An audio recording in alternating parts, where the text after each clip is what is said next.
So because every nerd with a microphone has been making something like this, I figured I would as well. This video is going to be concerning my opinions of Star Wars The Force Awakens. Spoilers ahead, so if you haven't yet seen the movie, leave a like and turn this off now. As someone who's read most of the extended universe stuff and is a huge Star Wars nerd in general, I loved this movie. I thought it was great, and I thought it revitalized the Star Wars film universe incredibly well. I thought the characters were all amazing, and all of the actors did their parts wonderfully. I also loved the tone of the movie. It was grittier than past Star Wars, but there was also a lot of wonderfully quippy humor in it that I personally really liked. The characters all had great development, and I thought that the atmosphere of Star Wars was captured beautifully. So first let's talk about the characters, or primarily let's talk about the characters. Firstly, the main characters, Rey and Finn. I loved them. Daisy Ridley and John Boyega kicked ass as these guys. There have been some people getting mad about how Finn is black, to which I'll reply this. Although stormtroopers in the Empire were mostly predominantly white, since the Empire is kind of supposed to represent a fascist Nazi-like government, the First Order doesn't really have that luxury of picking and choosing their soldiers.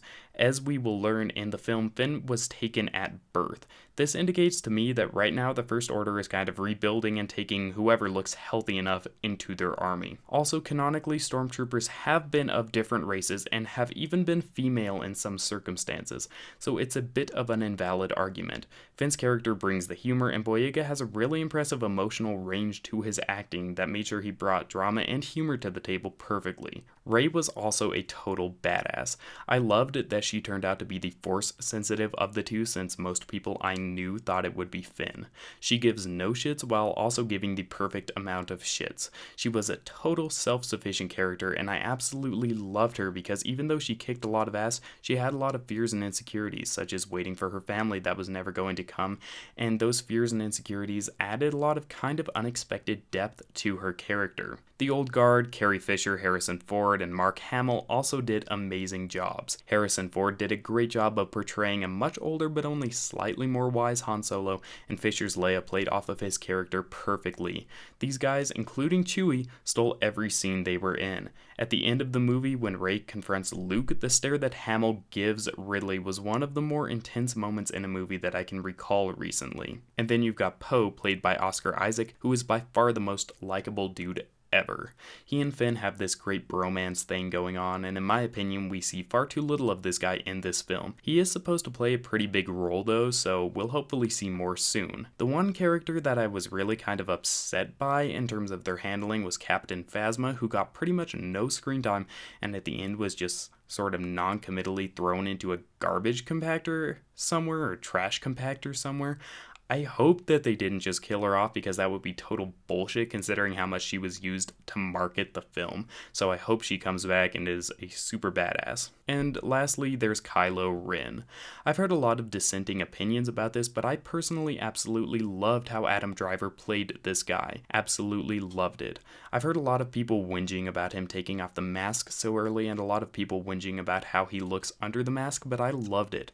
I thought it fit perfectly because he's super insecure. His biggest fear is not being able to follow in Darth Vader's footsteps, and that fear totally rules him and dictates everything he does. But even though he's strong with the Force, as is illustrated when he stops a laser bolt in midair, he's still kind of a shitty Sith. He couldn't even build a lightsaber properly, and I'm not saying that because it has the crossguard thing. If you look at it closely, the plasma of the blade itself doesn't really seem very solid, and it seems like it's pretty shitty compared to, say, Luke's lightsaber. While Sith are supposed to be menacing, he's more on the spoiled brat end of that spectrum. He's constantly tempted by the light, as he says. Hell, Finn, who's neither trained with a lightsaber nor force sensitive, wounds him when they duel. When it's all taken into account, I feel like his unmasking and his face totally suited the character, because he's not as menacing as Darth Vader. It wouldn't have suited him to stay masked like it suited Darth Vader. What I wasn't a fan of in terms of Kylo Ren was how it was revealed that Ren is Han and Leia's son. I thought it would have been far more impactful if it had been revealed when Han confronted him. Han's death, by the way, was totally heartbreaking. I get that Harrison Ford didn't want to act in more movies, and I also think it needed to happen because it would have felt weird if none of the old guard had passed away by the time the movie ended, but it still really sucked. I mean, people legit started crying around me when he died. There were a few things I found weird about his death, though. The first one was how Leia comforted Rey before comforting Chewbacca when they got back. And the second thing was that Leia didn't really seem to have many emotions in the short time we saw her about how she was essentially responsible for Han's death. Because she essentially convinces Han to try and get Ben, or Kylo Ren now, to come back to the light side and to be their son again. Han before that seemed pretty set in believing that Kylo Ren had totally fallen to the dark side, which I think he has. I don't think we'll see him go back to the light side. I don't think there's going to be a Vader-esque redemption here, because I think that would be mirroring too much of the old movies, which this film already did enough by far. I don't think that's going to happen. I think that Abrams knows that would be way too cheesy. If it does, I'll actually be kind of disappointed, because now that he's killed Han, there's no redemption for him. You know, it's not like Darth Vader, where people kind of didn't know what he had done to become Darth Vader before the prequels, so when he got redeemed, you could actually feel good about it. But I know after watching the prequels, most of my friends who saw the prequels were like, no, fuck Darth Vader, he killed a bunch of kids. Now when I watched the original movies, I can't even feel good about Vader's redemption because he killed all those fucking kids in the Jedi Temple. And I think Han is somebody that every Star Wars fan loves, every Star Wars fan knows. Like I said, there were people crying in the theater when he died who obviously hadn't been expecting it. I think he's far too removed from any state of redemption in both the audience's mind and the actual universe for him to ever turn back to the light side. Especially because the one character, or the two characters who would try to turn him back, namely Luke and Rey, because Leia probably isn't going to be able to handle him, are not going to try and turn him now that he's killed Han, who it's revealed in the movie Rey feels is the father she's never had, and Luke, who will probably be pretty upset that his friend, his best friend, his only friend really, was killed by somebody that he tried to mentor. So, yeah. I found that kind of weird. I hope they deal more with Leia's dealing with the fact that she essentially sent Han to his death in the next film. And then there's Chewie. Chewie, by the way, is a fucking total badass. I mean, he fucking shoots Ren. The scream he let out when Han died. Man, like I said, people around me started crying when that moment happened. And something this film does really well is set up and then deliver. Throughout the whole movie, Han keeps putting a lot of weird emphasis on Chewie's bowcaster. Like, twice throughout the movie, he uses it and he's like, wow, this thing is super powerful. And you're wondering, why would you be saying that, Han?